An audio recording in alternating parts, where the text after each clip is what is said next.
ሰላም ጤና ይስጥልን የተወዳችሁና የተከበራችሁ የፍጹም ስፖርት ቻናል ቤተሰቦች የሰዓቱን ትኩስና አዳዲስ ስፖርታዊ መረጃዎችን ይዘንላችሁ ቀርበናል። እስከ ፕሮግራሙ ፍጻሜ ድረስ ላይክ፣ ሼር፣ ሰብስክራይብ እያደረጋችሁ አብራችሁን ቆዩ።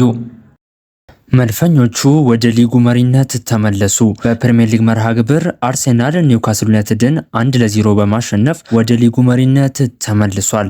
የመድፈኞቹን የማሸነፊያ ግብ ኤበሬቺዜ ማስቆጠር ችሏል። በጨዋታው በአርሴናል በኩል ኢዜና ካይ ሃቨርትዝ ጉዳት አጋጥሟቸዋል። አርሴናል ማሸነፉን ተከትሎ ቀሪ አንድ ጨዋታ ያለውን ማንቸስተር ሲቲ በ3 ነጥብ በልጦ ሊጉን መምራት ጀምሯል። ኒውካስል ዩናይትድ 5ኛ ተከታታይ ሽንፈቱን አስተናግዷል። በሊጉ የደረጃ ሰንጠረዥም አርሴናል 73 ነጥቦችን በመያዝ የመጀመሪያ ደረጃነቱን ሲያጠናክር ኒውካስል ዩናይትድ 42 ነጥቦችን በመያዝ 14ኛ ደረጃ ላይ ተቀምጧል። በቀጣይ መርሃ ግብር ሮብ አትሌቲኮ ማድሪድ ከአርሴናል የዩሲኤል ጨዋታ ሲኖራቸው፣ ቅዳሜ ኒውካስል ዩናይትድ ከብራይተን ጨዋታቸውን የሚያደርጉ ይሆናል። ጉዳታቸው ከባድ አይደለም ሲል አርቴታ ተናገረ። በምሽቱ ጨዋታ በአርሴናል በኩል ካይ ሃቨርትዝ እና ኤበሬቺዜ ጉዳት አጋጥሟቸው እንደነበር ይታወሳል። የተጫዋቾቹ ጉዳት መጠነኛ የጡንቻ ጉዳት ነው ሲል አሰልጣኝ ሚኬል አርቴታ ስለ ሁኔታው አስረድቷል። ጉዳቱ ከባድ ይሆናል ብለን አንጠብቅም ያሉት አርቴታ ለረቡዕ ዝግጁ የሚሆኑ ከሆነ እናያለን በማለትም ተናግረዋል።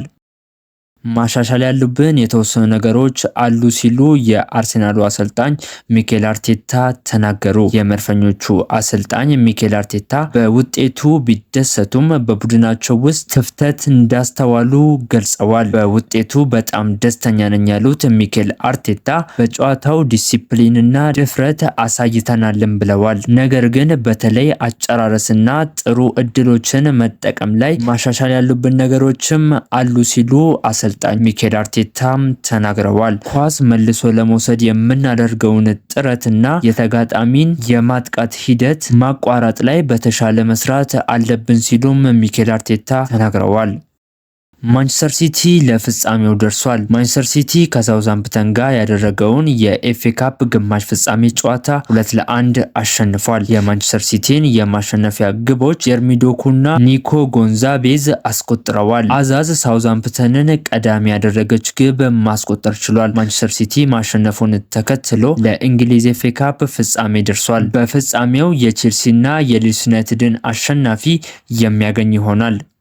ባርሴሎና መሪነቱን አጠናከረ። የላሊጋው መሪ ባርሴሎና ከሄታፌ ጋር ያደረገውን ጨዋታ 2-0 በሆነ ውጤት አሸንፏል። የባርሴሎናን የድል ግብ ማርከስ ራሽፎርድ እና ፌርሚን ሎፔዝ አስቆጥረዋል። ባርሴሎና ላሊጋውን በ11 ነጥብ ልዩነት በመምራት ላይ ይገኛል። በሊጉ የደረጃ ሰንጠረዥም ባርሴሎና 88 ነጥቦችን በመያዝ የመጀመሪያ ደረጃውን ሲያጠናክር፣ ሄታፌ 44 ነጥቦችን በመያዝ 6ኛ ደረጃ ላይ ተቀምጧል።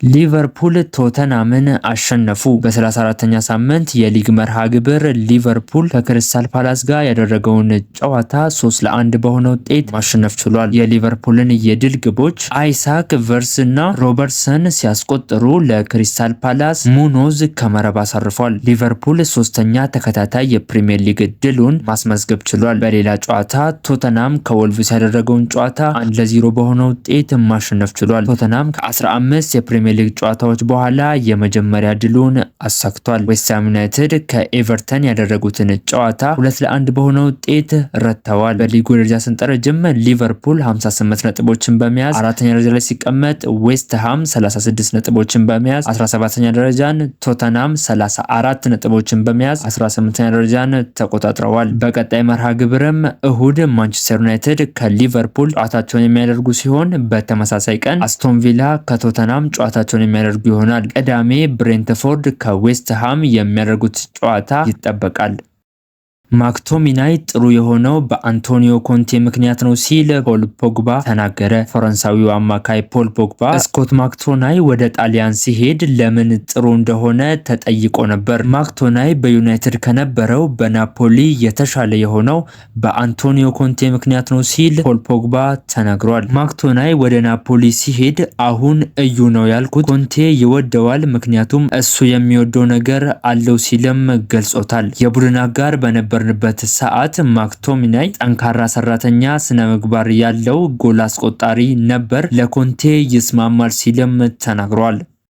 የነበረኝን ነገር ሁሉ ነው ያጣሁት ሲል ኢማኑኤል ኤቡዌ ተናገረ። የቀድሞው የአርሴናል ተከላካይ ኢማኑኤል ኤቡዌ ከቀድሞ ባለቤቱ ጋር ሲለያይ ሁሉን ነገሩን ማጣቱንና ልጆቹን ማየት እንዳልቻለ ተናግሯል። መኪኖች ነበሩኝ፣ ሁሉንም አጣኋቸው ያለው ኤቡዌ የፍቺው ምክንያት ይሄ ነው ባልልም በጣም ትልቅ ነገር አጥቻለሁም ብሏል። ሰዎች ከእኔ ሁሉንም ነገር መውሰዷ ጥሩ ነው ይላሉ፣ ነገር ግን እኔ ያገባሁት ለፍቅር ነው። እሷን ለማስደሰት ሁሉንም አድርጌያለሁ፣ ለሷ ታማኝ ነበርኩም ሲል ኤቡዌ ተናግሯል። ኢማኑኤል ኤቡዌ ቀጥሎም ልጆቹን ለረጅም ጊዜ ማግኘት አለመቻሉ ውስጡን እንደጎዳው ይናገራል። ልጁ ለቼልሲ ሲፈርም በቦታው መገኘት እንዳልቻለ ያስረዳው ኤቡዌ በጣም አዝኜ ነበር፣ እናቱ አልደወለችልኝም፣ እሱን ለ5 ዓመት አግኝቼው አላቀምም ብሏል። ተጫዋቹ አክሎም ልጆቼ ናፍቀውኛል፣ ሁልጊዜ እጸልያለሁ አንድ ቀን ማየት እንድችል።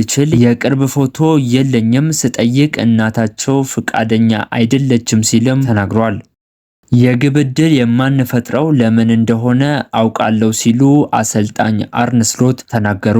የሊቨርፑሉ አሰልጣኝ አርነ ስሎት ቡድናቸው ለምን በቂ የግብ ዕድሎችን እንደማይፈጥሩ አውቃለሁ ሲሉም ተናግረዋል። በቂ የግብ ዕድል የማንፈጥረው ለምን እንደሆነ አውቃለሁ ያሉት አርነ ስሎት ነገር ግን አሁን ስለ ምክንያቱ ማውራት አልፈልግም፣ ጊዜው አይደለምም ብለዋል። የሊቨርፑል አጨዋወት አሰልቺ እየሆነ ነው ስለመባሉ የጠየቁት አሰልጣኙ ይሄን መስማት አልፈልግም፣ ግን በተወሰነ እውነትነት አለው ሲሉም ገልጸዋል። ሽንፈት ሁልጊዜም አጨዋወትን ለትችት ይዳርጋል፣ ነገር ግን መከራከሪያ ማቅረብ እችላለሁ ሲሉም ጨምረው ተናግረዋል። በጨዋታ ቁጥጥር አሁንም ከላይ ነን። ሊቨርፑልን የሚያክል ቡድን በዛ የኳስ ቁጥጥር ብዙ የግብ ዕድሎች እንዲፈጥር መጠበቅ ተፈጥሯዊ ነው ሲሉ አርነ ስሎት ተናግረዋል።